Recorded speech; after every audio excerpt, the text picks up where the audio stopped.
Audio क्रमांक 1। पुस्तक का नाम साधना से सिद्धि के आधारभूत सिद्धांत।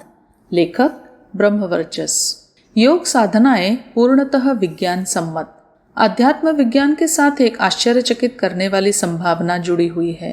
वह है अचेतन मन क्षेत्र की प्रसुप्त पड़ी हुई दिव्य क्षमताओं को जगाना एवं सक्रिय बनाना।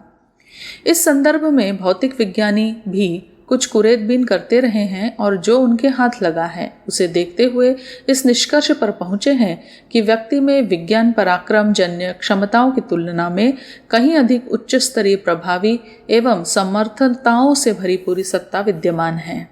दूरदर्शन, दूरश्रवण, भविष्य कथन, विचार संचालन जैसे अगणित प्रयोग परीक्षण परा मनोवैज्ञानिक मेटाफिजिक्स के आधार पर हुए हैं और उस आधार पर इस तथ्य की परिपूर्ण पुष्टि हो चुकी है कि मानवीय अंतराल में दिव्य क्षमताओं का अजस्र भंडार छिपा पड़ा है। नोबेल पुरस्कार विजेता एलेक्सिस कैरल ने अपनी मैन द अननोन पुस्तक में अगणित तथ्य प्रमाण प्रस्तुत करते हुए यह सिद्ध किया है कि सामान्य जीवन में चेतना की सामर्थ्य का मात्र 7% ही प्रयुक्त होता है। जो उपयोग में आता है वह हल्का, उथला और इतना है जिससे अन्य प्राणियों की तरह निर्वाह क्रम चलता रहे। जो विभूतियां अंतराल में प्रसुप्त स्थिति में पड़ी हैं उन्हें जाना और जगाया जा सके तो निस्संदेह मानवीय अस्तित्व को उतना सक्षम पाया जा सकता है कि वह अपनी कायिक एवं मानसिक प्रयोगशाला के सहारे भौतिक जगत की उन सभी संपूर्णताओं एवं संपदाओं को उपलब्ध कर सके जिन्हें विज्ञानी बहुमूल्य उपकरणों के सहारे हस्तगत करते हैं। जानने योग्य एक बात और भी है कि जिस तरह परमाणु में सन्निहित असीम शक्ति विश्वव्यापी पदार्थ प्रकृति का एक अंश मात्र है, उसी प्रकार व्यक्ति चेतना भी विश्व चेतना का एक अंश है। परमाणु की सामर्थ्य उसकी निजी वैभव नहीं है, वरन विश्व की शक्ति समुद्र की एक लहर बूंद भर है। उसी प्रकार चेतना की अपनी स्वतंत्र हस्ती कुछ भी नहीं है, वह विश्व चेतना में ही अपनी पात्रता एवं आवश्यकता के अनुरूप सामर्थ्य अर्जित करती रहती है। इस चेतना लोक का अपना अस्तित्व है। अदृश्य सूक्ष्म जगत में प्रकृति की ऐसी अविज्ञान शक्तियों का आभास मिल चुका है जो विदित एवं उपलब्ध वैभव की तुलना में असंख्यों गुना अधिक है। ठीक इसी प्रकार चेतना के दिव्य लोक का अपना अस्तित्व है और उसमें इस स्तर का वैभव भरा पड़ा है जिसकी परब्रह्म की विश्व चेतना के रूप में तत्व दर्शन द्वारा चर्चा की जाती रही है। इस दिव्य लोक का निरूपण पुरानी भाषा में परमेश्वर, देव, परिकर, रिद्धि सिद्धि, स्वर्ग मुक्ति आदि के रूप में किया जाता रहा है। उसके लिए योग, तप, जप, ध्यान, पूजा, पुरुषचरण आदि की प्रक्रिया अपनाई जाती रही है और ऐतिहासिक साक्ष्यों के आधार पर यह सुखद परिणति भी उपलब्ध होती रही है जिन्हें देखते हुए इन परीक्षणों की परिपूर्ण सार्थकता सिद्ध की जा सके। इसे दुर्भाग्य ही कहना चाहिए, मध्यकाल में सर्वत्र अंधकार युग फैला और विकृतियों एवं अवांछनीयताओं का बोलबाला रहा। राजनीति से लेकर अर्थव्यवस्था के क्षेत्रों में जब अनाचार अपना सिर आसमान तक उठाए हुए हैं, तब धर्म और अध्यात्म के क्षेत्र में ही यह आशा कैसे की जाए कि वह छद्म सनक एवं निहित स्वार्थों की पकड़ से बचा रहेगा। पिछले दिनों यही स्थिति रही है और आज भी वैसी ही है। ऐसी दशा में अध्यात्म का तत्वदर्शन ही नहीं, प्रयोग उपचार भी बुरी तरह अस्त व्यस्त हो गया है। जो बना है उसे एक प्रकार से छिलका, छूंछ, खिलौना, नमूना भर कह सकते हैं।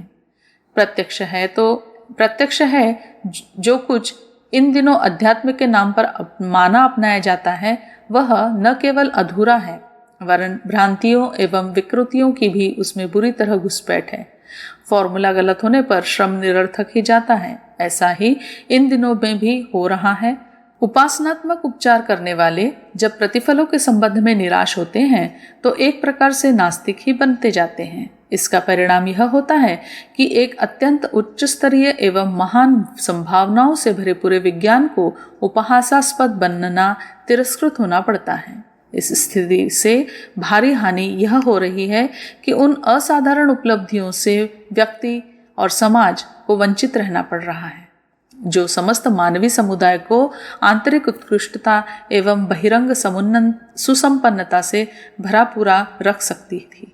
सृष्टि के इतिहास में कई बार खंड प्रलय होती रही है। हिमयुग आए हैं और उनमें भयंकर विनाश के साथ साथ ज्ञान विज्ञान के अनेक उपार्जनों को भी एक प्रकार से विस्मृत किया है। इतने पर भी सृष्टा का वह अनुदान मनुष्य को मिलता ही रहा है कि अनुवंशिकी के आधार पर पूर्वजों के संचित ज्ञान की हल्की फुल्की ज्योति जलाए रह सके और समयानुसार उसे पुनर्जीवित कर सकने में सफल हो सके। खंड प्रलयों के इतिहास से अवगत मनीषी बताते हैं कि विभीषिकाओं के युग कितने ही विनाशकारी एवं लंबे क्यों न रहे हों, वे जब समाप्त हुए हैं तो मनुष्य ने देर सवेरे में उससे किसी न किसी प्रकार एक या दूसरे रूप में पुनः उपलब्ध कर लिया है। अध्यात्म विज्ञान के यथार्थवादी पुरातन स्वरूप के मध्यकाल के अंधकार युग में विलुप्त या विकृत हो जाने की स्थिति को भी हिम प्रलय जैसी दुर्भाग्यपूर्ण दुर्घटना की तरह ही समझा जा सकता है। इतने पर भी निराश होने का कोई कारण नहीं। अनुवांशिकी का आश्वासन है कि जो खोया है उसे नए सिरे से प्रबल पुरुषार्थ में जुट पड़ने पर पुनः प्राप्त किया जा सकता है। भौतिक शक्तियों के चमत्कारों से हम सभी परिचित हैं। लेजर किरणों की, एंटी मैटर, एंटी यूनिवर्स आदि की चर्चा दांतों तले उंगली दबाकर की जाती रही है। अब इस स्तर की एक और उपलब्धि करतलगत हो सकने की बात बन रही है, जिसके आधार पर अतीन्द्रिय क्षमताओं को उभार कर मनुष्य को न केवल चरित्र व्यवहार वैभव की दृष्टि से वरन अंतः शक्ति के साथ जुड़ी हुई विलक्षण रिद्धि सिद्धियों की दृष्टि से भी सुसंपन्न बनाया जा सके। इस संभावना को देवयुग का पुनर्जीवन अथवा धरती पर स्वर्ग के अवतरण वाला युग कहा जा सकेगा। आत्मिकी के ईश्वर, आत्मा, कर्मफल, पुनर्जन्म जैसे प्रतिपादन कुल मिलाकर मनुष्य को नीति समर्थक एवं उदार बनने की प्रेरणा देते हैं। यदि उनका उच्छेदन कर दिया जाए और कहा जाए कि मनुष्य मात्र चलता फिरता पेड़ है, उदर पूर्ति एवं प्रजनन तक ही उसका अस्तित्व है, मरण के उपरांत उसका कोई अस्तित्व शेष नहीं रहता, स्वचलित अणु परमाणुओं का संयोग वियोग ही मनुष्य जीवन है, तो समझना चाहिए कि यह वह सारा आधार ही नष्ट हो गया जो मानवीय गरिमा के नाम से जाना जा सक रहा है। प्रकारांतर से उन सभी मान्यताओं का खंडन हो गया जो मनुष्य को संयमी, सदाचारी, कर्तव्यपरायण, उदार एवं सदाशयता के समर्थन में कष्ट तक उठाने की उदारता बरतकर प्रसन्न होने की प्रेरणा देती है। कहना न होगा कि आदर्शों से रहित निरंकुश मानवीय बुद्धि के लिए तब उद्धत स्वार्थ साधना के लिए पूरा द्वार खुल जाएगा। ऐसी दशा में जंगल का कानून ही चलेगा। तब बड़ी मछली छोटी को निगलेगी, बड़ा पेड़ समीपवर्ती पौधों की खुराक खींचने में कोई संकोच न करेगा। जिसकी लाठी उसकी भैंस का सर्वाइवल ऑफ द फिटेस्ट का सिद्धांत सही और स्वाभाविक ठहराए जाने पर मानवीय सभ्यता की कैसी दुर्दशा हो सकती है। मनुष्य की बुद्धि उन मान्यताओं को अपनाकर किस सीमा तक अनाचरण पर उतर सकती है, इसकी आज तो हम एक झांकी भर मिल रही है। वह दिन दूर नहीं जब इस अभिनव प्रतिपादन के परिपूर्ण रूप में होने पर हिमयुग एवं खंड प्रलय से भी अधिक भयानक स्थिति उत्पन्न होगी। आज तो लुक छिपकर अनाचरण बरतते जाते हैं, किंतु अगले दिनों निरशंस स्वेच्छाचारी शासकों की तरह सर्वत्र कत्लेआम मचाते दृष्टिगोचर होंगे। अंतःकरण की पुकार से लेकर मानवीय गरिमा तक के उन आदर्शों के लिए कहीं कोई स्थान रह नहीं जाएगा जिसके अंदर बंदर जिनके कारण बंदर की औलाद कहाए जाने वाले मनुष्य को ने विश्व का मुकुटमणि बनने की स्थिति तक पहुंचने में प्रगति की है। यह सब पारस्परिक सहयोग और उदार अनुदार की नीति अपनाने से ही संभव हुआ है। सामाजिक सभ्यता और वैयक्तिक संस्कृति का प्रादुर्भाव तथा उत्थान इन्हीं उत्कृष्टता पक्षधर आस्थाओं के सहारे संभव हुआ है। यदि यह आधार नष्ट हो गया तो हमें फिर आदिम युग की ओर वापस लौटना होगा। शायद वह भी न बन पड़े, क्योंकि बुद्धि कौशल के रहते आदर्शहीन व्यक्ति मात्र पिशाच बन सकते हैं। पशुता के स्तर तक उतरकर संतोष कर लेने के लिए भी उन्हें सहमत न किया जा सकेगा। इस संभावना की आंशिक झांकी आज भी हो रही है। अनास्था युग के बाल्यकाल में जब स्वार्थपरता का विस्तार निष्ठुरता से लेकर आतताई प्रवृत्तियों के रूप में बेतरह विकसित हो रहा है, तो फिर प्रौढ़ता आएगी तो हर व्यक्ति अपने समीपवर्तियों की गर्दनें नापता हुआ दूरवर्तियों का सफाया करेगा। फलतः सृष्टि विकास के समय उपजे अनगढ़ महागजों, महासरीसृपों, महाव्याघ्रों की तरह अभावों और आक्रमणों की आग में जलकर समाप्त होना पड़ेगा। आज जो उपेक्षा, असहयोग विज्ञान और अध्यात्म के मध्य दिखाई पड़ती है, उसे मिटाकर विग्रह की वृत्ति को हटाकर सहयोग भरी रीति नीति की प्रतिष्ठापना कर समुद्र मंथन जैसे सत्परिणाम पा सकना पुनः इस धरती पर संभव है। दैनंदिन जीवन में सहकार के परस्पर विरोधी परिणामों के प्रतिफल आए दिन सामने आते रहते हैं, पर जब विज्ञान व अध्यात्म परस्पर मिलेंगे तो उनका सहयोग अनूठा ही होगा। सभी जानते हैं कि ठंडे व गर्म तार मिलकर बिजली का प्रवाह बनाते हैं। जब दो विध्वंसकारी रचनात्मक शक्तियां एक ही उद्देश्य हेतु नियोजित होंगी तो उनके सम्मिलित प्रयासों की फलश्रुति अपनी इस धरती को सुंदर और अधिक सुव्यवस्थित व सुसंस्कृत बनाने के रूप में ही निकलेगी। इसमें कोई संदेह नहीं।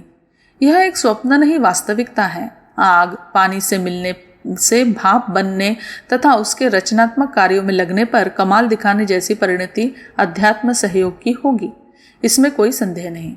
अनेकानेक प्रमाण तथ्य बताते हैं कि इस परिकल्पना को साकार रूप देने पर कितने सुंदर परिणाम निकल सकते हैं। मरणोत्तर जीवन का जब अस्तित्व सिद्ध होने ही जा रहा है तो फिर उस कड़ी को भी जोड़ना ही पड़ेगा जिसके अनुसार पितरों की दुनिया का जीवन जगत के साथ आदान प्रदान चल पड़े। ऐसा संभव हो गया तो समझना चाहिए कि एक और अपनी जैसी ही नई दुनिया के साथ रिश्ता जुड़ गया। इसमें को दोनों ही लोगों के निवासियों का सुखी समुन्नत होना और एक दूसरे की महत्वपूर्ण सहायता कर सकना संभव हो सकता है। व्यक्ति के हिस्से में थोड़ी सी समर्थता आई है, किंतु वह जिस विराट भंडार से परब्रह्म से जुड़ा है उनकी सामर्थ्य का कोई अंत नहीं। कम ताकत का बल्ब धीमी रोशनी देता है, पर यदि उसी स्थान पर बड़ी ताकत का बड़ा बल्ब लगा दिया जाए तो उसी बिजली फिटिंग से अनेक गुना प्रकाश उत्पन्न हो सकता है। बिजली की लाइन में उतनी सामर्थ्य रहती है कि छोटे उपकरणों के स्थान पर बड़े लगा देने पर अधिक ऊर्जा पाई और अधिक सुविधा उठाई जाए। पर ब्रह्म सत्ता के साथ आमतौर से आत्मा का सीमित एवं सामान्य संबंध ही रहता है, पर यदि व्यक्ति को अधिक परिष्कृत बनाया जा सके तो वह अदृश्य जगत की महान दैवी शक्तियों से भरपूर लाभ उठा सकता है और उस आधार पर अपनी सफलताओं में चार चांद लगा सकता है। अध्यात्म और विज्ञान के समन्वय से व्यक्ति के अंतराल को परिष्कृत करके आज की तुलना में उसे अनेक गुना समर्थ एवं श्रेष्ठ बनाया जा सकता है। उसी प्रकार विश्व चेतना की असीम संभावनाओं में उसे इतना कुछ आकर्षित किया जा सकता है जिससे मनुष्य के स्तर, स्वरूप एवं वर्चस्व में कायाकल्प जैसा सुखद सत्परिणाम उत्पन्न हो सके। ऐसी ही उपलब्धियों को प्राचीन काल में दैवी वरदानों के नाम से पुकारा जाता था। आज भी इस प्रकार की परिस्थितियां उत्पन्न होते रहने की संभावना पूर्ववत ही बनी हुई है। अंतरिक्ष में पदार्थ संपदा उससे कहीं अधिक भरी पड़ी है जितनी कि जल और थल में तरल एवं ठोस रूप में पाई जाती है। जिस प्रकार जल और थल का वैभव मनुष्य के काम आता है, उसी प्रकार अंतरिक्ष में भरी पूरी वही संपदा फिर से ठोस एवं द्रव के रूप में परिणत करके धरती की संपदा में असंख्य गुनी वृद्धि हो सकती है।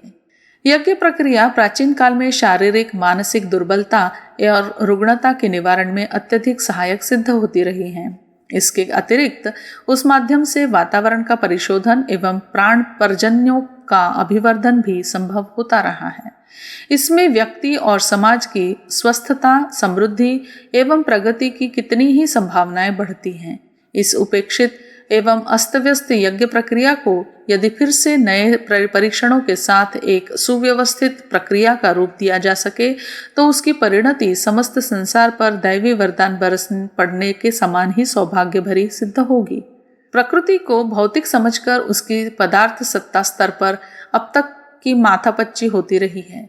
अब उस ब्रह्मांड में चेतना का समुद्र भरा पूरा अनुभव किया जा सके और उसी क्षेत्र में मणिमुक्तक ढूंढने में लग पड़ा जाए तो विश्व वैभव में निश्चय ही आश्चर्यजनक प्रगति हो सकती है।